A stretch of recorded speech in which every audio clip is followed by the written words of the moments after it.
Amigas, amigos queridos, ¿cómo están? ¿Qué tal? Buen día. Bueno, gusto de saludarles nuevamente desde aquí, desde Fundación La Bomba de Miel, en este caso en Venecia, Italia, haciendo un viaje de estudio a la Bienal, a la 59 Bienal de Arte, la Bienal de Venecia. Estamos desde hace aproximadamente 6 días aquí, ya, bueno, con último día completo, hoy ya por recorrer con ustedes la Bienal, con buscar la posibilidad de ir, bueno, de alguna manera llegando a algunos lugares no específicos del análisis. Ha sido una bienal muy compleja, está siendo una bienal muy compleja. El proyecto de Cecilia Alemani, un proyecto curatorial realmente de altísima complejidad, con, bueno, un poco de lo de siempre, ¿no? Estas bienales son unas bienales muy teóricas, también llevando eso a la práctica en torno a las exposiciones que presentan, al núcleo fuerte de interacciones que hay con otros componentes, digamos, de la bienal, como son los países representados a partir y a través de sus envíos nacionales en sus propios pabellones, y una serie de relaciones que se establecen con otras instituciones que hay aquí en Venecia, con museos, con fundaciones que son muchísimas, con distintos tipos de estamentos del Estado, digamos, ¿no? Valga ahí un poco la redundancia, es decir, instituciones del Estado. La Bienal de Venecia no solamente se limita entonces a lo que pasa en sus dos sedes más importantes, que son la de Giardini y la sede de... ay, que se me acaba... lo acabo de perder. Bueno, ahora viene. Que venía también. Arsenale, ahí estamos. Giardini y Arsenale. Les cuento que tengo la cabeza estallada. Han sido días de mucho trabajo, de, bueno, mucha información, muchísima información. Y sobre todo también muchísimo pensar, analizar, reflexionar esa información, ¿no? Muchísimo pensamiento, muchísimas ideas, muchísimos proyectos con Fundación La Bomba de Miel, bueno, muchas cosas, ¿no? Muchas cosas. Esta bienal entonces, además de realizarse en Arsenale y Giardini, que son sus dos ámbitos más estables, digamos, concretos, los dos ámbitos institucionales en la ciudad incluso, determinados para que se dé la Bienal. Además de esto, entonces, está ocupando, ¿no? Habitando el resto de la ciudad de distintas maneras y con muy diversas propuestas, ¿no? Hay Bienal de Venecia alrededor, a lo largo y a lo ancho de toda la ciudad, ¿no? A lo largo y a lo ancho de toda la isla de Venecia y también las islas que están aquí cerca, ¿no? Isla de Conventos, o la isla de San Cérvolo, o la isla de Lido, también en Murano. Bueno, hay distintas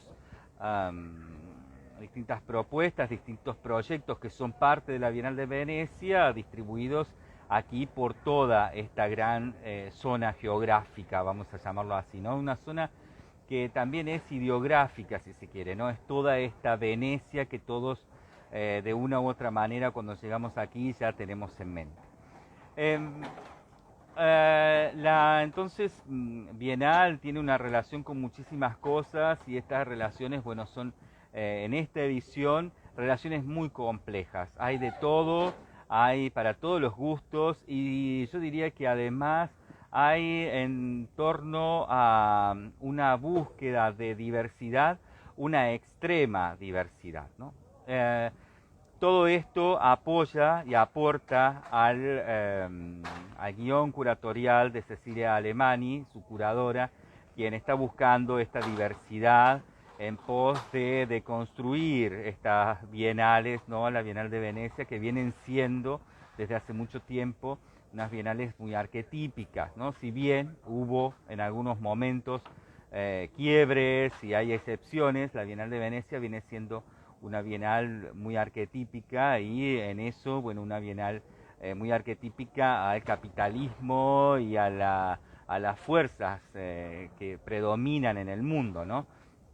Entiéndase las fuerzas a las que estamos desde hace un tiempo tratando de construir, que son la fuerza blanca, masculina, heteronormativa, rica, etcétera, ¿no? Toda esta cuestión de los privilegios de una clase cultural global que domina el mundo y que se sirve de la dominación a través de la violencia, de la opresión, etcétera, para seguir alimentando cada vez más su poder. Hablamos, por supuesto, de todas estas características en personas que, en instituciones que, en países que, en geografías que, en movimientos que van a por ello, ¿no? Es decir, hablamos de blancos, hombres, masculinos, mujeres masculinas,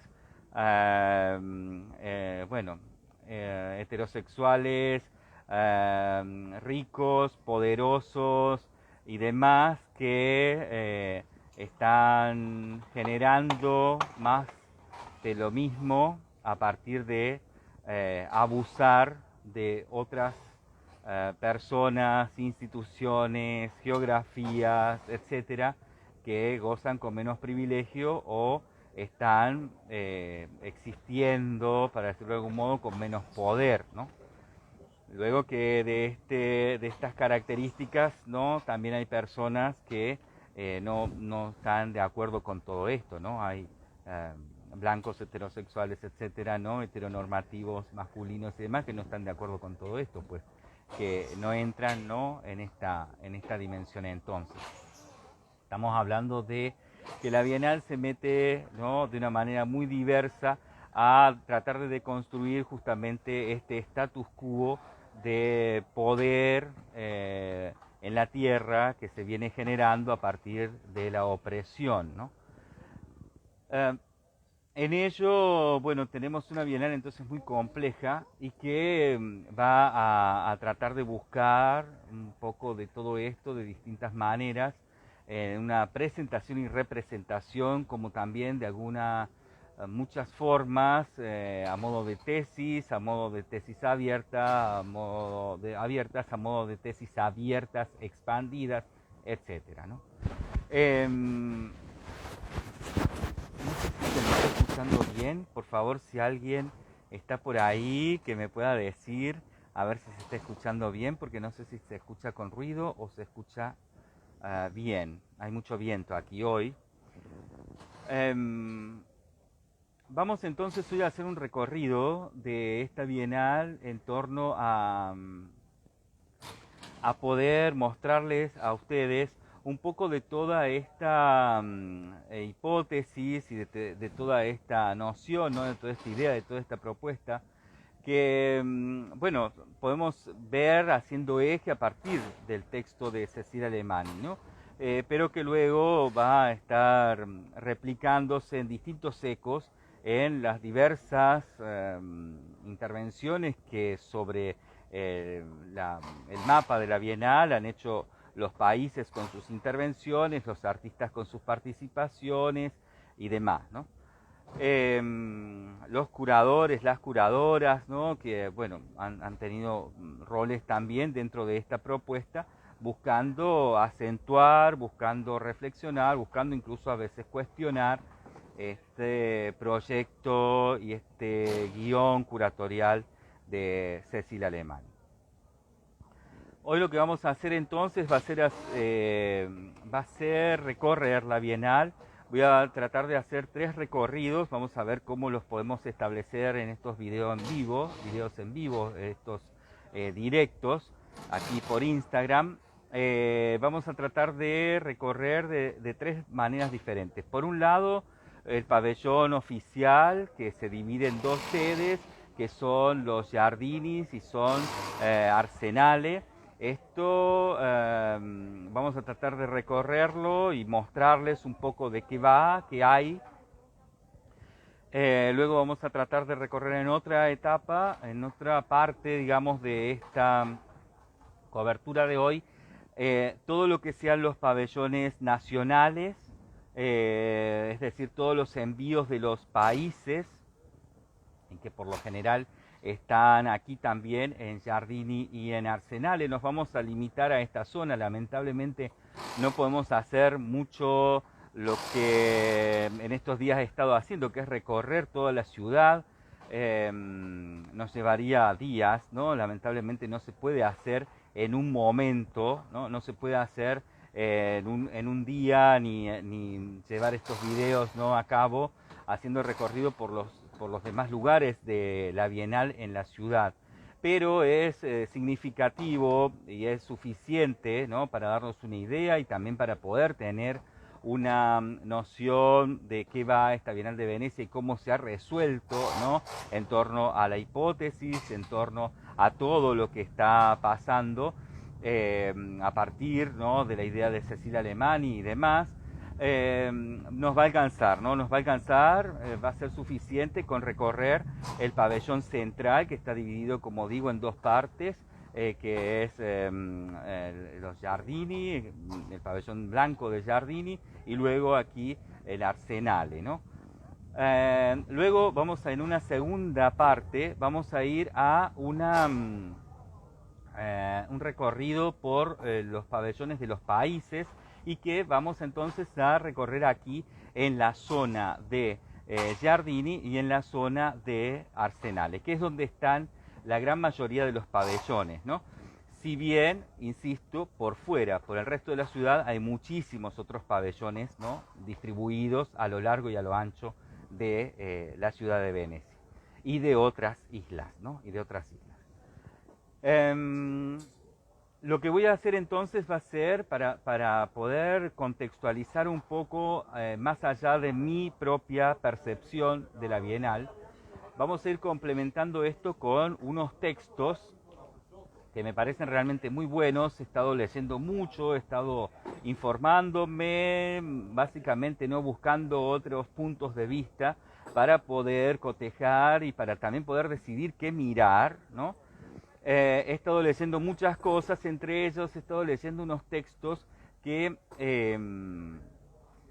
aparecieron, espérenme un segundo, que aquí justo perdí la conexión, perdón, ahí estamos, que han aparecido en la revista digital ahora, Arte Contexto, que son unos textos muy interesantes. La revista, bueno, es una revista que yo sigo, es muy interesante, también se las recomiendo, Arte Contexto.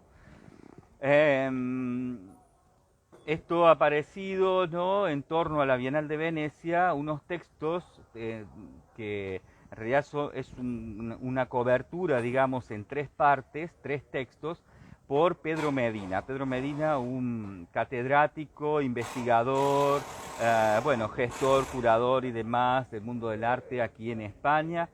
Pero que también ha trabajado y trabaja con Italia y demás, ¿no? Una persona, un profesional que me gusta mucho, que me gusta su enfoque, que también me parece interesante, ¿no?, todo lo que va pasando a partir de lo que él va diciendo, ¿no? Y que, bueno, sigo porque siempre esto que va diciendo a mí me marca algunos puntos interesantes para investigaciones o cosas que estoy tratando de descubrir, ¿no?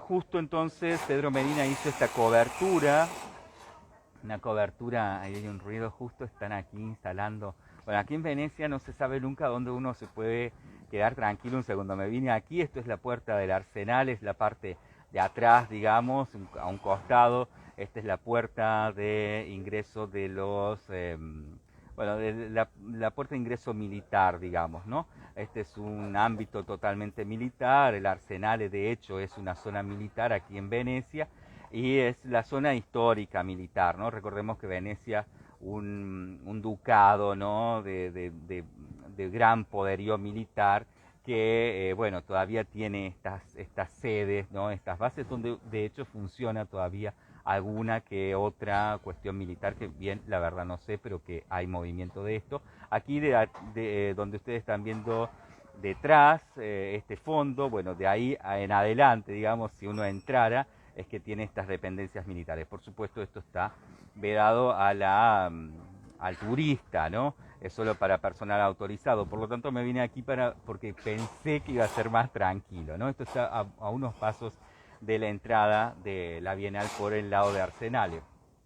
Pero bueno, justo vinieron a desinstalar una especie de toldo que han llegado justo cuando estoy ya transmitiendo. Así que bueno, vamos a escuchar seguramente algunos ruidos, esperemos que no tanto. Espero que no esté interfiriendo. Por favor, si están por ahí, díganme qué les parece el sonido, porque hay viento y no sé si se está escuchando bien o se está escuchando con ruido.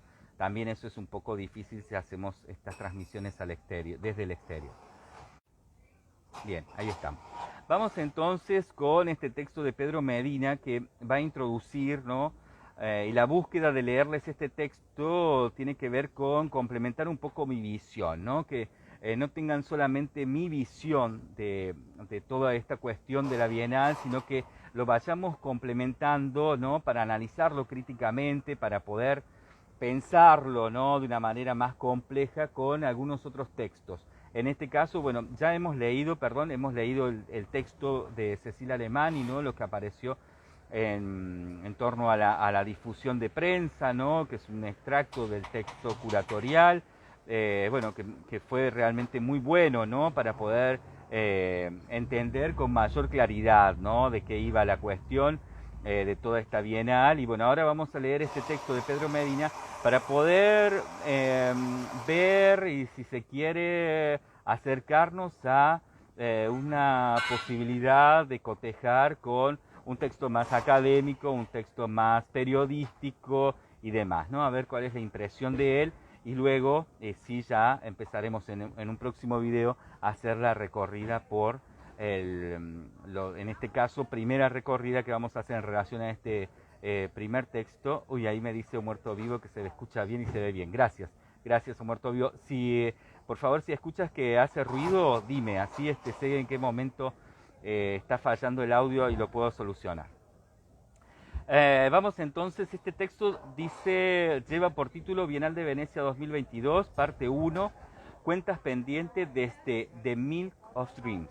Milk of Dreams, la leche de los sueños o la esencia vital de los sueños, es el título de esta bienal, por Pedro Medina, claramente. Dice, preludio. Las bienales de Venecia descubren o legitiman artistas, obras, movimientos, tendencias.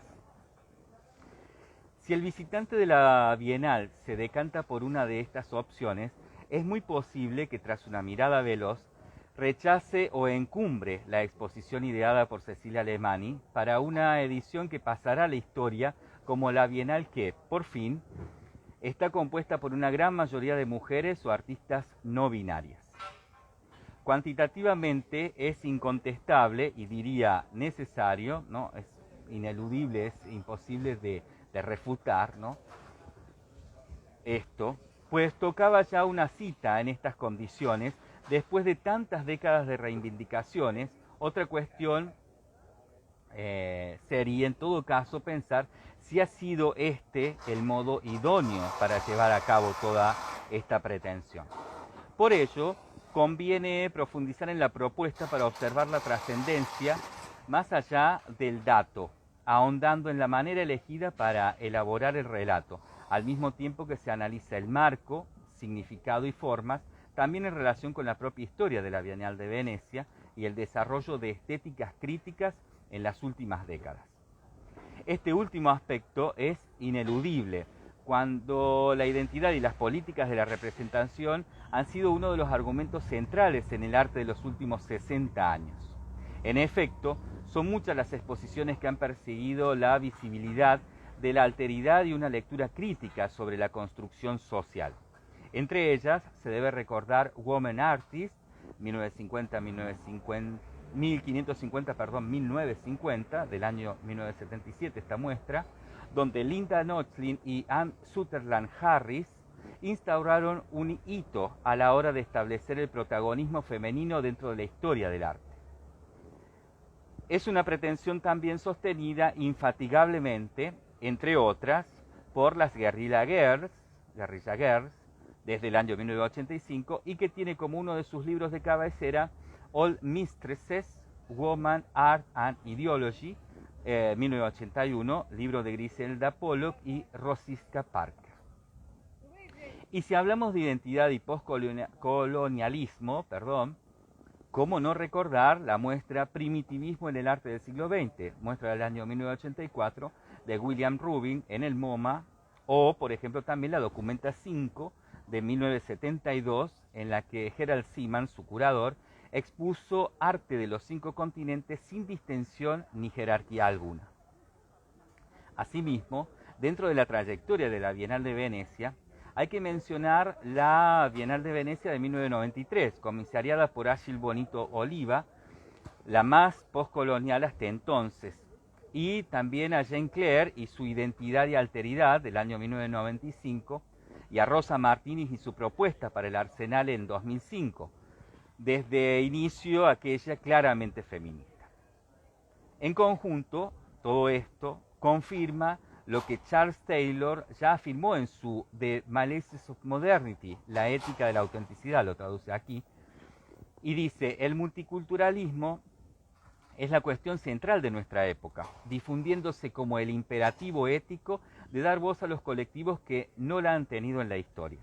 No obstante, ha habido bienales como las de Robert Storr, ¿no?, del año 2007, que estuvieron muy pendientes, por ejemplo, de las galerías que tienen mucha importancia en el mundo, ¿no?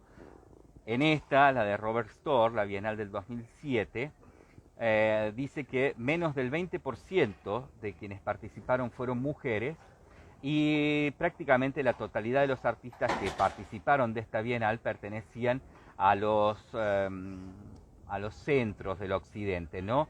Vivían en Berlín, en Londres o en Nueva York.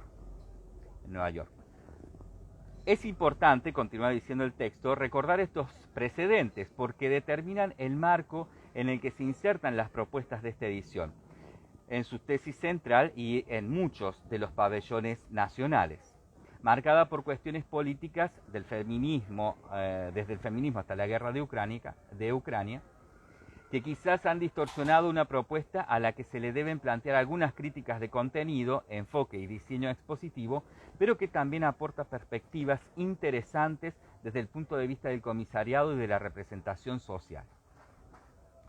Vamos entonces con el primer título, que dice recorrida, primera impresión desde la sede central de los Jardins.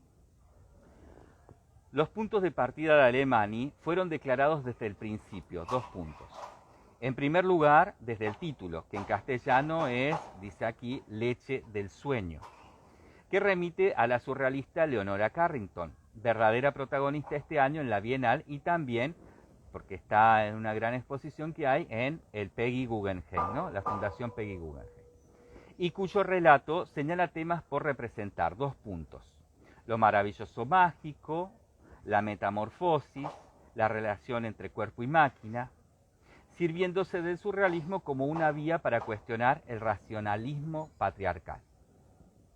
Este origen da lugar a 3 temáticas: la representación de los cuerpos y sus mutaciones, la relación entre individuos y tecnología, y los vínculos entre los cuerpos y la Tierra. En segundo lugar, manifiesta su voluntad de recuperar momentos y temáticas que nacieron como protesta y donde se requiere reivindicar el papel femenino en los mismos, basándose en el pensamiento de autoras como Rosi Braidotti o Donna Haraway. Los 2 pabellones, en los Giardinis y en el Arsenale, se abren con fuerza gracias a dos piezas significativas e impactantes, como son la del León de Oro a la carrera, no, el premio León de Oro a la carrera, que es para Katharina Fritz, una primera continuidad en las intrahistorias presentes, aunque no muy evidente, pues está en el mismo lugar donde Gerald Seaman situó sus gigantescas ratas en 1999, y a la artista justamente ganadora del León de Oro del 2022, Simone Leith. Sin embargo, empezando por los Giardinis, Los dos espacios que suelen servir como manifiesto de la propuesta curatorial, Giardini y Arsenale, obtienen un resultado dispar. 2 puntos. La sala subterránea, donde se escenifican temas queridos por el comisario, da lugar en este caso a una cápsula, de las que hablaremos en breve, en la que se halla el origen surrealista de esta edición, con Leonora Carrington al frente, muy bien acompañada por otras artistas como Remedios Varo y Leonor Fini, consiguiendo esta ser una sala dorada que es toda una declaración de dos elementos básicos, 2 puntos. Su posicionamiento a favor del valor de lo femenino en el arte y su necesidad de revisión del pasado para llevarlo a cabo. En cambio, la sala central, donde suele estar la pieza clave, por ejemplo, Tomás Araceno para Daniel Birnbaum, ¿no?, el curador de la edición del 2009, o Tintoretto para Brice Kruger, en la edición de la Bienal del 2011, por citar 2 ejemplos, dice aquí el texto, ahora se muestra como un espacio donde conviven 2 buenas artistas, pero entre las que no hay diálogo aparente. Por un lado, monocromos y llamativas series en tela de Rosmarie Troquel, y por otro, las esculturas de Andra Ursuta, quien bien es cierto que encarna características como la metamorfosis y el vínculo entre cuerpo y máquina, pero en el espectador genera más desconcierto que la sensación de encontrarse frente a un manifiesto. Por tanto, la sala central desorienta y el logrado gabinete surrealista aporta un inicio arriesgado, donde se enaltece todo aquello que huye de la racionalidad, como ya hizo en 2013 su cercano Massimiliano Gioni, al convertir las fuerzas espirituales o de lo subjetivo en la medida del mundo. Gioni partió de los Giardinis, del libro rojo de Jung, acompañado por las pizarras de Rudolf Steiner y las performances de Tino Segal, para plantear una selección transdisciplinar que daba protagonismo a la locura, la ciencia, la religión o el esoterismo. Así comienza a elaborar un ambiente en el que predomina la pintura, en el caso no de Cecilia Alemany, aunque con interrupciones emocionantes como la performance de Alexandra Pirici, quien logra una atractiva puesta en escena, si bien no consigue un relato definido sobre su pretensión de describir relaciones colectivas mutadas de la biología, la botánica y otras formas de interacción. De esta manera, el deambular por el pabellón central de los Giardini, haya en esta bienal buenas obras donde el cosido y el tejido como medios vinculados a la labor cíclica, silenciosa, no reconocida de las mujeres en la historia, aparece con frecuencia, como es el caso de la citada Troquel, ¿no?, de Rosmarie Troquel. La León de Oro también a la carrera Cecilia Vicuña, o la India Mrinalini Mukherjee, a las que se unen otras expresiones que nos remiten a diferentes tipos de relación desde la pintura, como establece seductoramente Jacqueline Humphreys, con el mundo digital o los grafemas de... vamos a esperar que estos muchachos, ahí está, sigo. Como establece seductoramente Jacqueline Humphreys, con el mundo digital o los grafemas, con el mundo digital o los grafemas de Carla Accardi, también en una línea de reflexión sobre el lenguaje. Así se llega a algunas obras más inquietantes, como la de Sitzel Meineche, en realidad es Sitzel Meineche Hansen, o de la española Jun Crespo, que anticipan el ambiente del final del Arsenale, ¿no?, donde, bueno, allí están estas mismas artistas, pero con algo que es un poco más perturbador como este martillo. A ver qué está pasando. Quiero poder seguir leyendo, pero me parece que... Bueno, a ver, vamos a hacer un segundito de pausa. A ver si podemos continuar. Ahí parece que sí. Están desmontando una especie de pequeño techo que había aquí, ¿no? Una especie de garita o algo así, que estaba aquí al lado de uno de los puentes, como una especie de toldo, ¿no?, publicitario. Y bueno, pues están haciendo eso y es por eso. Ahí parece que estamos. Bien, podemos continuar. Continúo. No obstante, este pabellón termina por ser un cadáver exquisito, ¿no? En este caso, el pabellón blanco de Giardini, pues no parece aportar un concepto narrativamente fuerte o una dirección hacia la que tender, cayendo, ¿no?, este pabellón en cierta monotonía. Sin embargo, ahora pasa un helicóptero. Sin embargo, no espero que me estén escuchando, espero que este ruido realmente debe estar invadido. Vamos a hacer helicóptero, la verdad que tendría que cortar y volver a empezar, pero es... Bueno, nos vamos a relajar y vamos a continuar como que estamos entre amigues justamente compartiendo todo esto, ¿no? Con todas estas irrupciones e intervenciones de lo real contundente, ¿no? Es que no estamos en justamente un estadio de no lugar, ¿no? Aquí pasan cosas. Esta ciudad es una ciudad muy activa, ¿no? O sea, es realmente una ciudad que además del turismo tiene una vida increíble, ¿no? Impresionante. Una gran ciudad, Venecia, ¿no? Una ciudad impresionante, enorme además.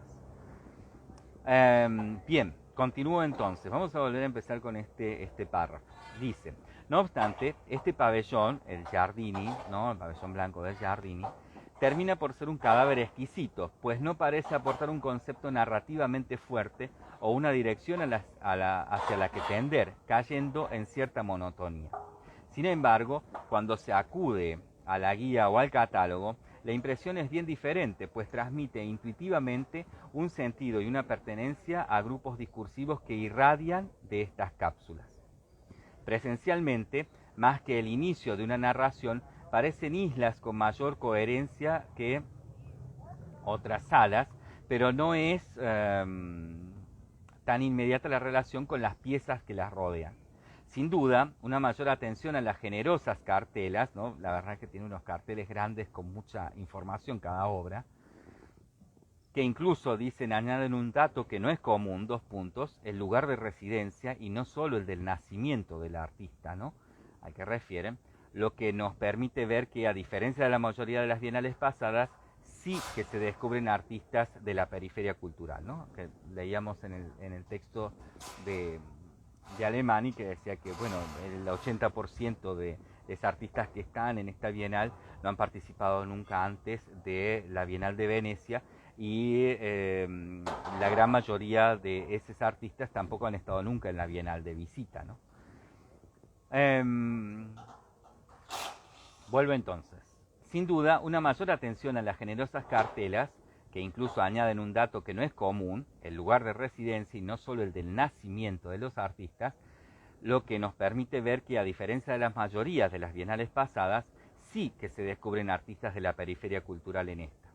Evitaría esta desorientación, aunque hay que ser conscientes del tipo de visitante que tienen estos eventos, pues la mirada del bienalista suele ser apresurada en la ciudad del mundo del arte, bueno, esta ciudad del mundo del arte que tiene la mayor cantidad de metros cuadrados, ¿no?, de bienal y de museo, ¿no?, en términos de arte contemporáneo, en la Tierra, ¿no? O sea, esto es lo más grande que existe en este sentido, ¿no?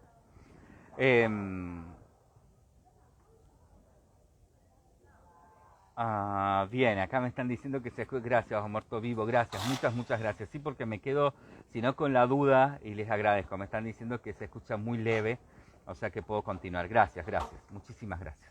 Muy amable por el comentario. Continúo entonces. De ahí que una simple intervención gráfica en las cartelas para hacer evidentes nexos, un recorrido diferente que permitiera situar las cápsulas al principio y las obras relacionadas a continuación, como en las publicaciones, o quizás la ubicación de la primera cápsula en el centro, habrían permitido percibir una mayor coherencia o relación entre las piezas. Bueno, acá voy a agregar algunas cosas. Igual no es necesario porque es claro el texto, pero como para poner un poco más en contexto de acuerdo a mi percepción, ¿no? La Bienal está dividida entonces en estas en estas instancias de pabellones nacionales, envíos de los países y este conjunto, digamos, curatorial que se genera como una sola muestra a partir de las dos instancias, la de Arsenale y la de Giardini, de estos dos pabellones, ¿no? Los pabellones curatoriales, oficiales.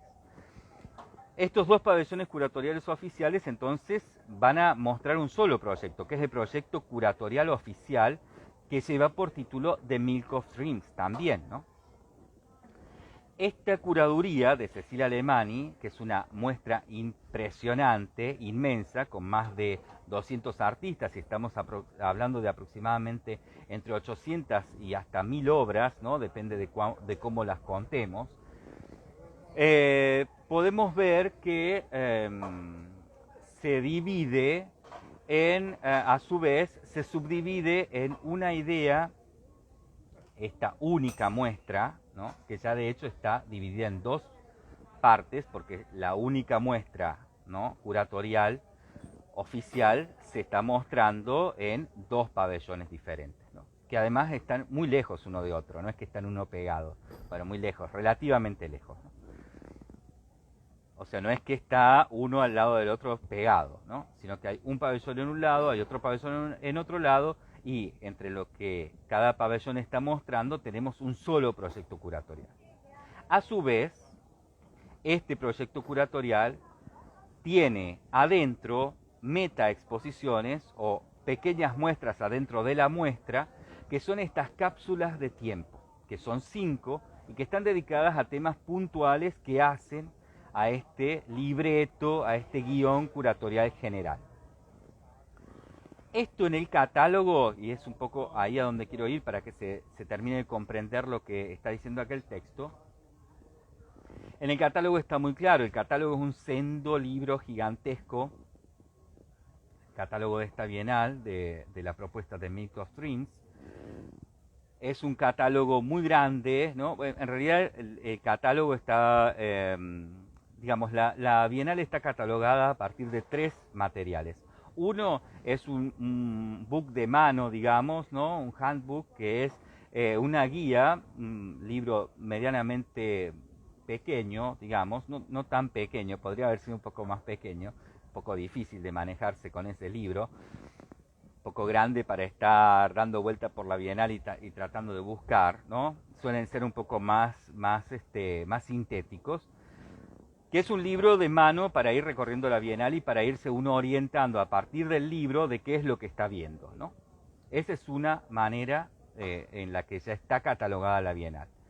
Otra que complementa con esto es una caja, que es el catálogo oficial, digamos, más académico, que contiene la investigación y el relevamiento de todo lo que hay en la bienal, porque el catálogo de mano es todo sintético, ¿no? Es poquito, es como para ir recorriendo e irse orientando. Este otro catálogo es el catálogo completo, digamos. Entre el catálogo de mano y este catálogo completo es que está catalogada la totalidad de la bienal, ¿no? El catálogo completo es una caja que viene con 2 libros. Un libro gordo gigante, ¿no? Que reúne toda la investigación de Cecilia Alemany y distintos textos de otros profesionales del arte, curadores, críticos, analistas, gestores, etcétera, ¿no? Que analizan The Milk of Dreams y van a sumar, ¿no? Distintas visiones puntuales, temáticas, sobre el contenido de la investigación de Cecilia Alemany.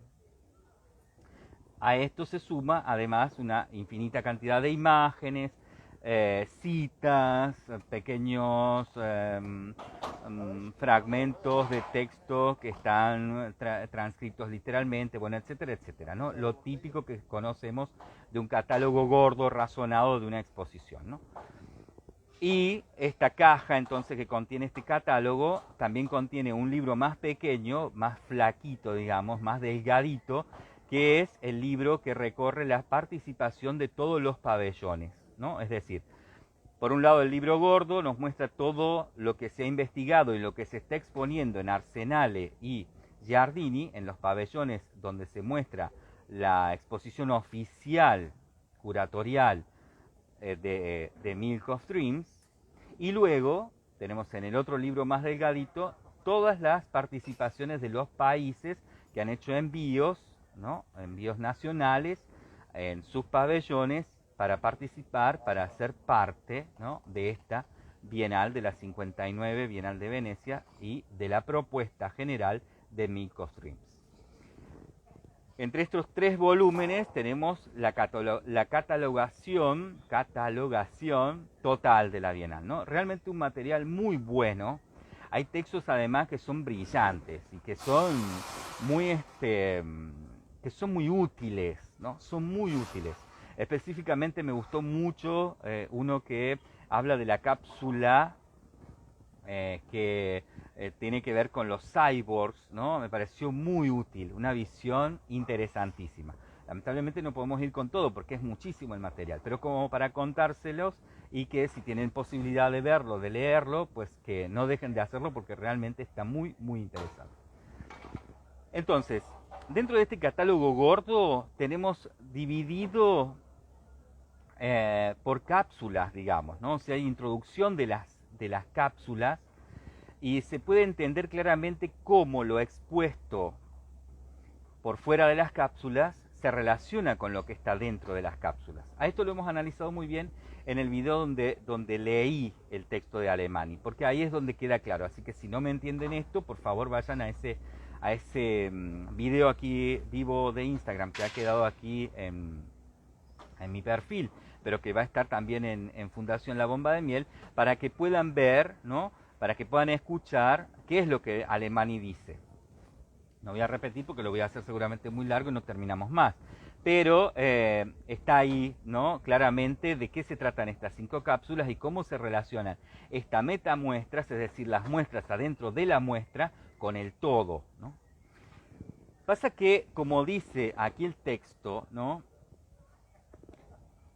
Que estamos leyendo, en la muestra cuando uno lo está recorriendo esto no queda claro, ¿no? Esto no queda para nada claro, y si no está uno muy atento y no tiene muy presente este texto curatorial y demás, pues que no se entiende bien qué es lo que está pasando con esto, ¿no? Queda mucho más arbitrario y casi caprichosa la determinación de estas islas llamadas cápsulas de tiempo que funcionales a la propuesta general, ¿no? Pero, y esto también un poco que lo decía la otra vez, la Bienal tiene distintas formas de ser recorrida, ¿no? La Bienal no es dado que el evento es tan enorme, ¿no? Aquí para recorrer todo esto, todo lo que es la Bienal de Venecia y recorrerlo conscientemente, con tiempo, estudiando y demás, yo les diría que es necesario estar mínimamente 1 mes y medio, 2 meses y realizar recorridos de 6 a 8 horas diarias, digamos, en realidad de 6, porque es lo que está abierta la Bienal, más o menos, ¿no? Con menos es imposible verlo todo, es imposible estudiarlo todo, es imposible analizar todo porque es muy enorme, inmensa la cantidad de material y de información que hay, ¿no? Solamente los videos, ver los videos que hay, que en la gran mayoría de los casos son películas, largometrajes, digamos, o algo así, ¿no? O algo así, realmente es muy extenso. Entonces hay distintas maneras de recorrer la Bienal. Una podría ser solamente recorrer las 5 cápsulas de tiempo, ¿no? Otra podría ser recorrer la muestra, ¿no? de Alemany en el pabellón central de Giardini y de Arsenale, sin recorrer las cápsulas del tiempo, sin visitar las cápsulas, recorrer todo lo demás. Otra, por supuesto, es recorrerlo todo, ¿no? Tanto lo que está por fuera de las cápsulas como las cápsulas. Otra sería recorrer solamente los pabellones de los países, otra sería los pabellones de los países y las cápsulas, otra sería los pabellones de los países y Giardini y Arsenales sin las cápsulas, y así sucesivamente, ¿no? Otra es solamente ver los videos, ¿no? Solamente ver la exposición de videos que hay, que con eso supongo que hacen falta mínimo 2 días, ¿no? Y así sucesivamente. Por lo tanto, creo que es muy difícil de saber si realmente funciona lo que Alemany dijo, ¿no? Y pretende con su montaje de esta curaduría, ¿no? Porque bueno, el montaje también está generando todo esta división, ¿no? Las cápsulas realmente son cápsulas, son espacios adentro del espacio donde pasa esto de una manera muy particular. Son espacios que tienen un color en particular, hay una que es dorada, hay otra que es rosa, de color rosa, y otra que es color metálico y así, ¿no? Y esto funciona como una como alternativa al recorrido general, ¿no? O sea, dentro del recorrido general uno entra de repente en algo diferente, ¿no? Que es puntualmente algo señalado, subrayado como especial, como significativo, etcétera, ¿no? Entonces en esta dirección es que es un poco difícil, ¿no? Es un poco difícil que todo esté en relación evidente cuando no estamos, diría yo que mínimamente un mes estudiando todo esto, viniendo 6 a 8 horas diarias aquí, digamos, ¿no? De cualquier otra forma que hagamos el recorrido, siempre va a quedar bastante inconexo y siempre va a quedar bastante poco fluido, ¿no? Claramente podría haberse hecho de otro modo, ¿no? Creo que lo que el texto está planteando es otro modo y creo que ese otro modo podría haber sido bastante mucho más útil, ¿no? Para un visitante un poco más, con menos tiempo, con una posibilidad de menos tiempo de visita a la Bienal, ¿no? Que somos, creo, la gran mayoría.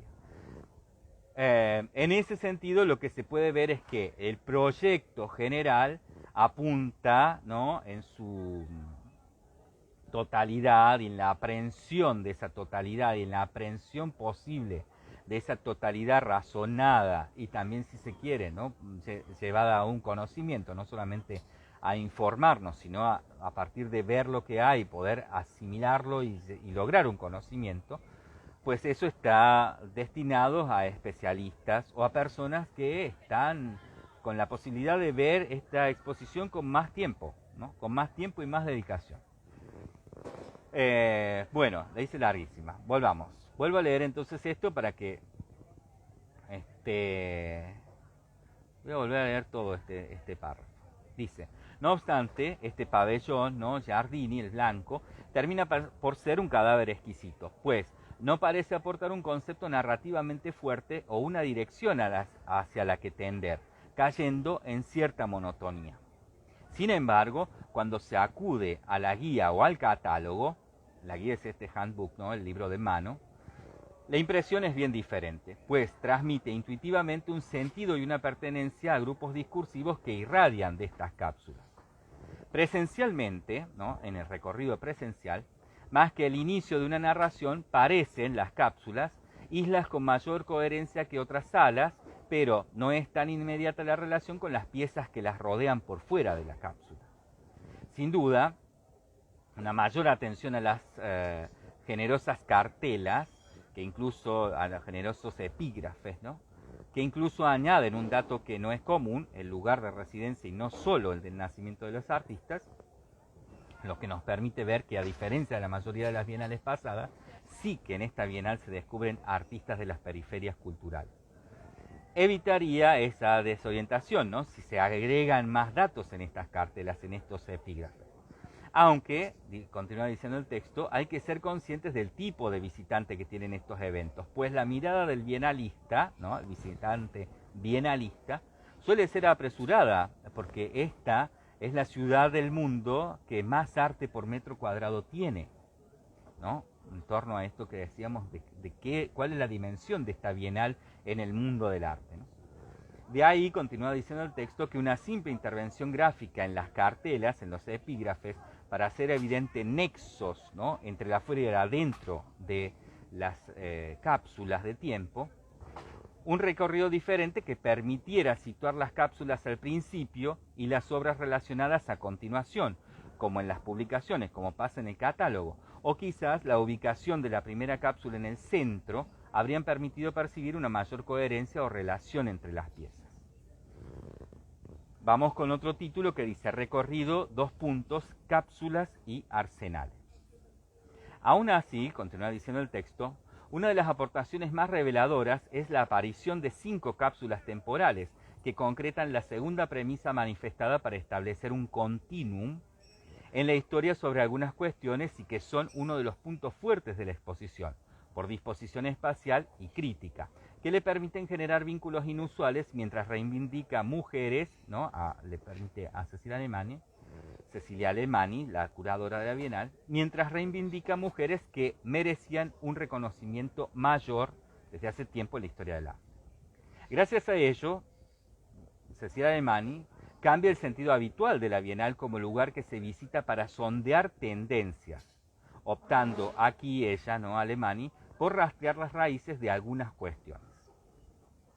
La sala dorada mencionada, ¿no? Es la primera cápsula, titulada provocadoramente La cuna de la bruja. Es concebida esta cápsula para situar el inicio en el surrealismo. De hecho, convendría pasar, ¿no? Antes de venir a la Bienal, por la Fundación Peggy Guggenheim, que, bueno, luego dice el texto, comentaremos, donde hay una muestra acerca de esto, ¿no?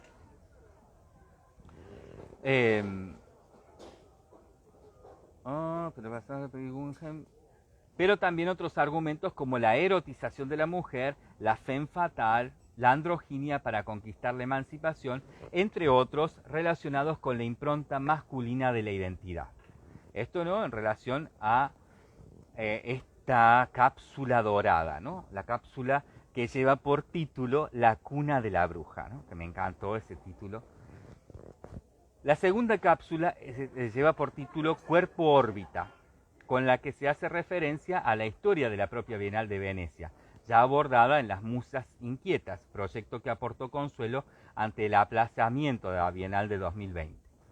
En especial, la materialización del lenguaje, comisariada por Mireia Bentivoglio, dentro de la edición de 1978, donde reunió a 80 artistas mujeres encuadradas sobre todo en la poesía concreta o visual. Un gueto rosa, ¿no? Esta es, como lo denominó un crítico de entonces, que introduce una mirada sobre el arte textual, las formas expandidas del lenguaje y la posibilidad de deconstruir la linealidad asociada a la prosa tradicional. Al mismo tiempo, ¿no? Seguimos hablando de esta segunda cápsula, Cuerpo-órbita. Al mismo tiempo, aparecen también artistas dentro del ambiente del espiritualismo o que adoptaron procesos automáticos.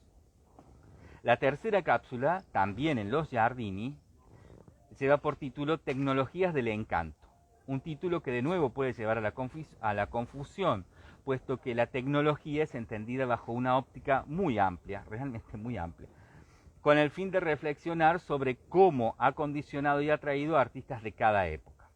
Ello le permite presentar a Cecilia Alemany una serie de artistas italianas que especularon sobre la idea de membrana, epidermis o pantalla, como son Marina Polonio, Lucia Di Luciano, Laura Grisi, Dada Maino, Grazia Barisco y Nanda Vigo. Realmente un gran aporte. Esto no conocía yo ninguna de estas artistas y es increíble. Muy, muy interesante esta cápsula.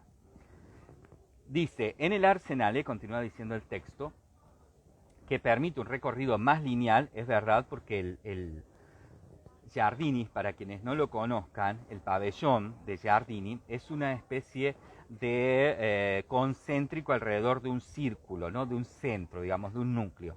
Y es bastante difícil, no hay carteles además que indiquen un recorrido, y uno nunca sabe bien dónde está, es bastante laberíntico, y si uno no ha venido antes, está presente la sensación de que te estás perdiendo algo, ¿no? De que algo te estás perdiendo de ver, porque es que por todos lados aparece alguna sala y de repente no sabes ni dónde estás, ni si ya pasaste por todas o estás volviendo y dando vuelta en círculos, pero no logras entrar en otra zona. Es realmente difícil, ¿no? Es difícil, es un recorrido para nada lineal, es un recorrido muy laberíntico, justamente, como concéntrico, ¿no? Perdón. En cambio, los arsenales es una nave, ¿no? Es una nave que va de principio a fin, a modo de corredor, gigante, ¿no? Extremadamente grande, pero que uno tiene un comienzo y un fin con una trayectoria, digamos, lineal que le deja claro que no se pierde nada, ¿no? Que más o menos todo lo que hay en Arsenal estaba en ese recorrido. Vuelvo entonces a leer. En el Arsenale, que permite un recorrido más lineal, las cápsulas son entendidas mejor como estaciones, siendo la cuarta, ¿no?, lleva el título como una hoja, una calabaza, una cáscara, una red, una bolsa, un asa, una alforja, una botella, una olla, una caja, un contenedor.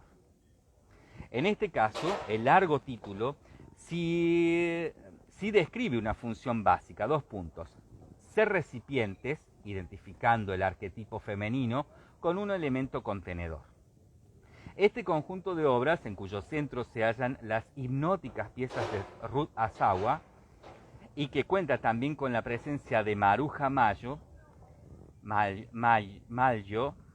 se inspira en The Career Back Theory of Fiction de la escritora fantástica Ursula K. Le Guin, cuyo prólogo es de la citada Donna Haraway. La particularidad de este escrito está en situar la primera invención tecnológica no en las armas del cazador, sino en los recipientes en los que las mujeres recogían granos y semillas. Esto está increíblemente bueno. De ahí a modificar mitos como el prometeico, ¿no? De ahí a modificar esto y un solo paso.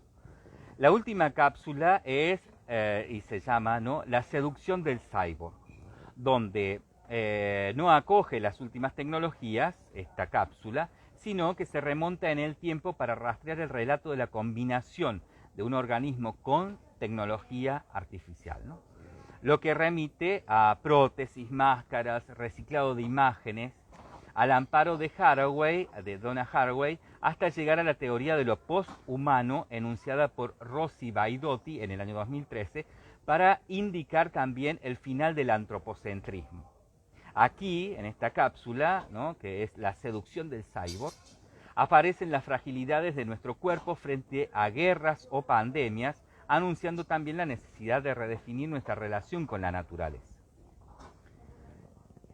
Hasta aquí, ¿no?, lo de las cápsulas. Continúa diciendo el texto. El montaje ha estado a cargo de Forma Fantasma. Esto es toda una sola palabra, Forma Fantasma. Destacando su labor en el diseño de las cápsulas históricas, ¿no? Son quienes han diseñado todo los aparatos, dispositivos de montaje y demás, y especialmente, ¿no?, se ve así, ¿no? Hay un cuidado muy particular sobre el diseño de las cápsulas. Yo diría que es un diseño de stand conceptual, ¿no? Un diseño muy conceptual de stand. Interesante, interesante. No sé si está tan bien o no, pero es que esté interesante, sí, está interesante. La propia Cecilia Alemany reconoce su valor para activar una reflexión sobre el poder del display, de la pantalla, ¿no?, del artefacto, del artilugio para exponer, en un contexto como el de la Bienal, caracterizado por la monumentalidad. Y es verdad que los displays, estos espacios donde se montaron, por ejemplo, las cápsulas, gozan de eso, ¿no?, de una cierta cercanía en espacios tan monumental, porque tanto Giardini como Arsenale, yo creería que sobre todo Arsenale, ¿no?, pero los dos son extremadamente monumentales, son espacios muy grandes, ¿no?, de dimensiones muy poco humanas, ¿no? Son realmente gigantescos, gigantescos. Y dentro, además, la gran mayoría de las obras, en general en todas las bienales, pero especialmente en esta, o muchas, ¿no?, van marcando un ritmo de recorrido con obra monumental, ¿no? O sea, en un espacio monumental, obra monumental. Ahora pasa que en estas cápsulas, la gran mayoría de las obras son pequeñas, no son obras grandes. Entonces, haberlas puesto en este contexto de obra monumental, en un espacio monumental, hubiera realmente sido perderlas entre el todo, ¿no? O perder la posibilidad de acentuar y de alguna manera reforzar lo que Cecilia Alemany estaba queriendo decir con esto, ¿no? con esta inclusión de esta obra histórica, ¿no?, que están en estas cápsulas de tiempo, que además es obra histórica muy importante, ¿no? Son obras realmente increíbles las que ha traído, las que ha logrado en préstamo, ¿no? Entonces el display, ¿no?, el equipamiento para que esto funcionara de este modo, pues que claro, era realmente muy importante y pues que tenía que resultar, ¿no? Tenía que generar que esto resultara. Y la verdad es que así lo lograron, ¿no? O sea, está muy bien, funciona perfectamente el diseño de las cápsulas para potenciar el discurso de alemán. Y también nuestra percepción, ¿no? Y también nuestra percepción. Vuelvo entonces a leer esto. Voy a volver a leer todo este párrafo. Dice, el montaje ha estado a cargo de Forma Fantasma, destacando su labor en el diseño de las cápsulas históricas. La propia Alemany reconoce su valor para activar una reflexión sobre el poder del display en un contexto como el de la Bienal, caracterizado por la monumentalidad. Estos espacios, ¿no?, el de las cápsulas de tiempo, son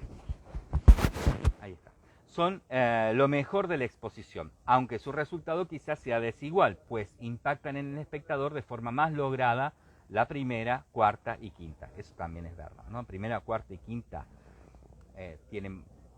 están mejor, pero están todas bien, No obstante, es bastante crítico este autor, ¿no? Por eso me gusta, es crítico sutil, ¿no? La tira, si sutilmente, le tira un cuchillazo sutil. Cuchillazo teórico, ¿no? No obstante, continúa diciendo, se echa en falta una mayor continuidad o simbiosis entre las piezas fuera de las cápsulas y el poder de estas para proyectar temas que articulan el planteamiento de Alemán. Por otro lado, aunque el diseño general de la muestra no valorice especialmente los magníficos espacios de la Bienal, como sí hicieron Yvonne Ferrell y Shelley McNamara, pero sin llegar tampoco a la ocultación realizada, por ejemplo, ¿no?, por Åke Engwesor, que es recientemente falleció, ¿no?, recientemente desaparecido, un gran curador de esta Bienal, ¿no?, y que también fue un gran curador de la Documenta 11, una maravilla, ¿no?, de personaje en el arte, y que bueno, me da un poco de risa porque era un tipo realmente muy inteligente, ¿no?, y planteaba cosas que estaban realmente muy bien, pero era muy poco complaciente, ¿no? Entonces en algún punto es esto, ¿no?, que dice aquí, porque generaba una cierta ocultación, ¿no?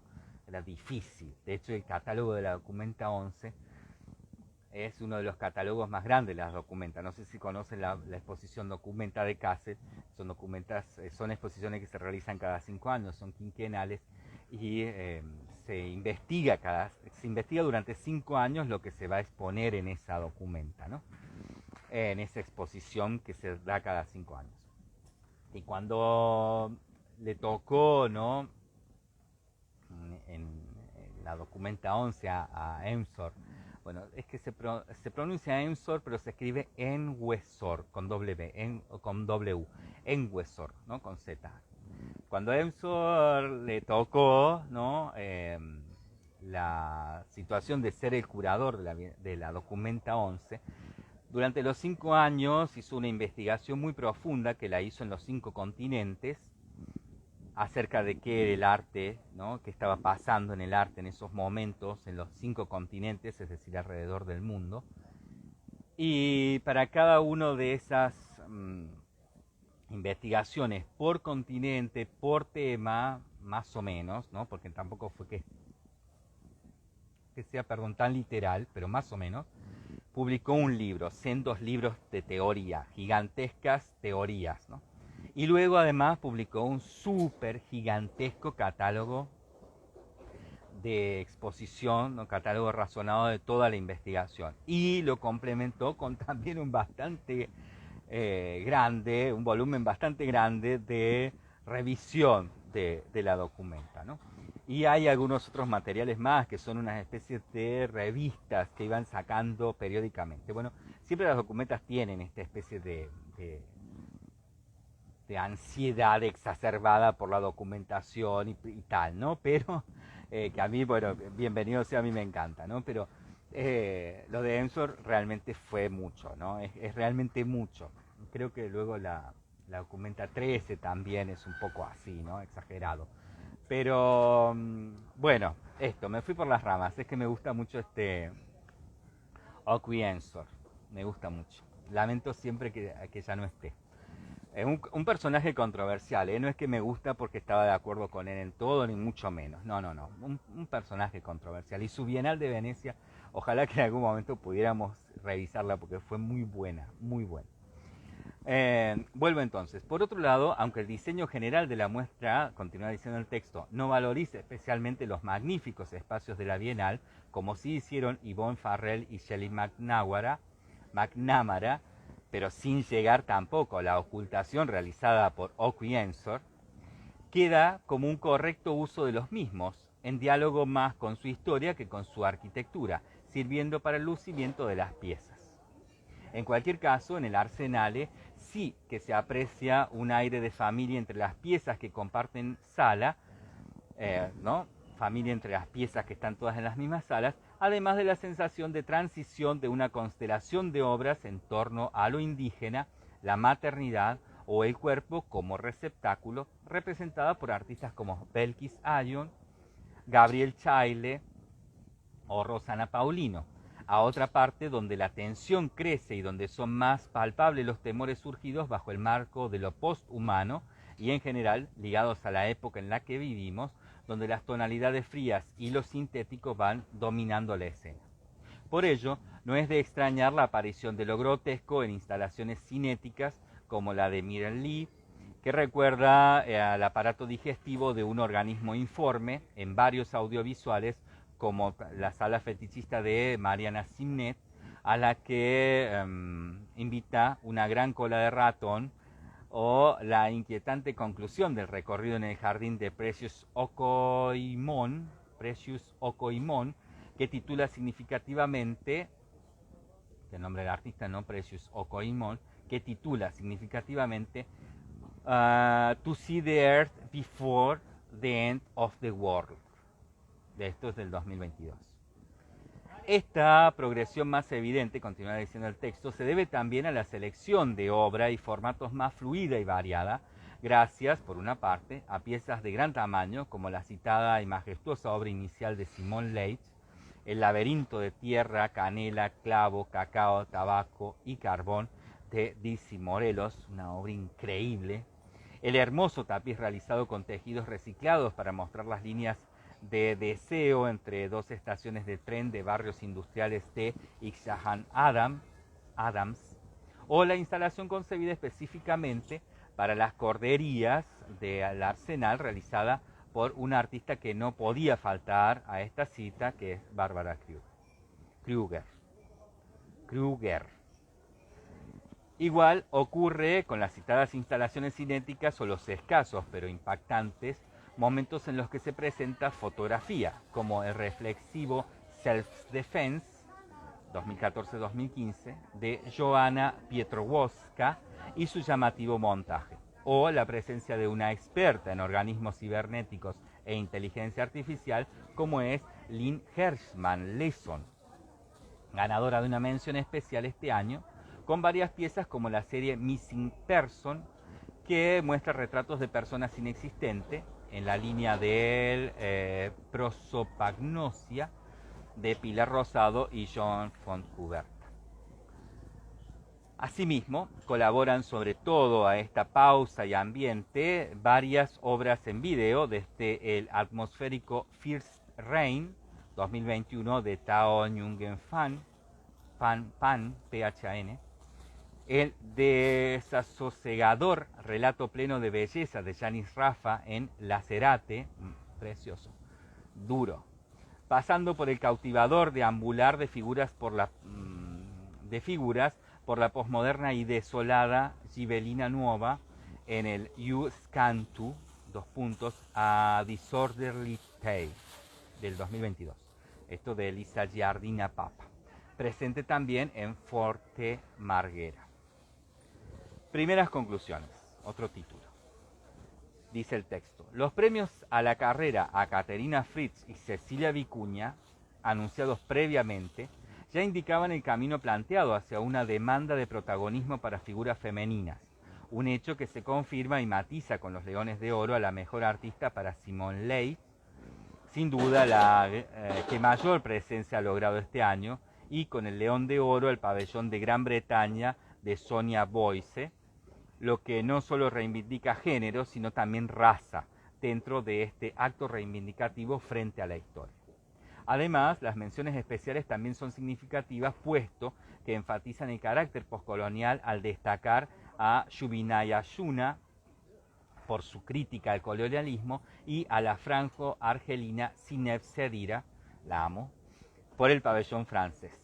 En efecto, la egregia figura de Simone Leigh y la mayor parte de reconocimientos distinguen la transición entre colonialismo, diáspora y cuerpo, que habría sido el tema central de discusión si no hubiera estallado la guerra en Ucrania, homenajeada y apoyada con diversos actos e instalaciones por la organización de la Bienal. Volvemos entonces a la cuestión de partida sobre si pasará a la historia como la primera Bienal feminista, ¿no? Esta, la del 2022, por el hecho de contar con una mayoría de artistas mujeres o no binarias. Probablemente sí, pero se planteaba al inicio si el camino elegido, ¿no? Este es el más pertinente. Para reivindicar la importancia del rol femenino en la historia, ¿es necesario caer en estereotipos como la maternidad o partir del surrealismo, la magia o marginalidades varias? Vuelvo a leer. Voy a volver a leer todo esto, ¿no? Volvemos entonces a la cuestión de partida sobre si pasará la historia como la primera Bienal feminista, esta del 2022, por el hecho de contar con una mayoría de artistas mujeres o no binarias. Probablemente sí, pero se planteaba al inicio, ¿no?, de este texto si el camino elegido es el más pertinente. Para reivindicar la importancia del rol femenino en la historia, ¿es necesario caer en estereotipos como la maternidad o partir del surrealismo, la magia o marginalidades varias? Seguramente se culminará el necesario acto de justicia con la historia el día que se aborde un tema central de nuestra sociedad y la mayor parte de artistas sean mujeres, sin por ello reivindicar su relevancia explícitamente. Bueno, no obstante, para que ello suceda resulta ineludible una bienal como la presente, donde lo cuantitativo abre el camino a otras soluciones y representaciones. Bueno, por suerte, este último párrafo, esta última oración. De hecho, el premio que queda por mencionar, continúa diciendo el texto, el León de Plata al libanés Ali Cherry, refuerza la línea postcolonial, mientras retoma los modos arqueológicos del arte y su mirada al pasado, para corregir la corriente centrada únicamente en el feminismo. En efecto, sobre todo la parte final del Arsenale, sirve para que este discurso no sea hegemónico y se extienda a otras preocupaciones como las medioambientales o incluso a la superación de dialécticas de género, imponiéndose la fisicidad del cuerpo en abstracto, mientras se orienta la mirada a las revoluciones que nos esperan, una vez que dejamos atrás otras exigencias, si bien somos conscientes de la aún persistente falta de igualdad en la sociedad. En cualquier caso, no es una exposición fácil ni intuitiva esta, ¿no?, de Milk of Dreams, Bienal de Venecia 2022. Por ello, a pesar de la indudable fascinación de muchas piezas, se impone cierto desconcierto que desaparece en gran parte cuando la Bienal es estudiada y no simplemente vista, descubriéndose un peculiar planteamiento sobre cómo hacer historia, activar procesos de reescritura de la historia en este caso, y sobre cómo plantear líneas de investigación curiosamente no a través de colectivos, sino de voces individuales insertadas en ricas constelaciones, ¿no? Esto que se habla de la voz individual como diversidad. Asimismo, pasan desapercibidas buenas iniciativas de Alemania, como la creación del College Art. Eso es verdad, es buenísima esta iniciativa y pasa muy por encima, pero bueno, es que es tanto. Asimismo, vuelvo a leer, permítanmelo, pasan desapercibidas buenas iniciativas de Alemania, como la creación del College Art, que ha contagiado las otras secciones de la Bienal, cine, danza, teatro y música, las otras bienales, ¿no? Que da apoyo económico a jóvenes artistas dentro de una edición que también tiene en su haber el hecho de haber apostado por muchas artistas jóvenes como la española Teresa Solar o clásicas menos conocidas internacionalmente como las también españolas Josefa Tonra y Georgiana Houghton, Houghton. Aún así, no nos engañemos, las bienales son siempre mainstream, pero quizás esta lo sea un poco menos. De acuerdo. Bajo estas consideraciones, quizás no solo el visitante que busca legitimaciones, sino también el que desea descubrimientos, puede encontrar material útil, sobre todo si sus gustos se orientan multiculturalmente, en cuyo caso debe estar muy atento a coincidencias significativas en las propuestas nacionales de este año. Bueno, vamos a ir entonces a esto, ¿no? Lo próximo será, en términos de leer, leeremos el texto que, de este mismo autor, ¿no? Ahí está aquí, ¿no? La parte 2 de Pedro Medina, estoy diciendo bien, sí, de Pedro Medina, pues que entonces la parte 2 va a ser alusión ya a los pabellones nacionales, ¿no? Vamos antes de eso a darnos una vuelta por Giardini y por Arsenales. Vamos a visitar juntos los pabellones. ¿Les parece? Vamos a lo oficial de esta bienal, ¿no? Que se da en estos dos pabellones. Ahí lo hacemos en el próximo video.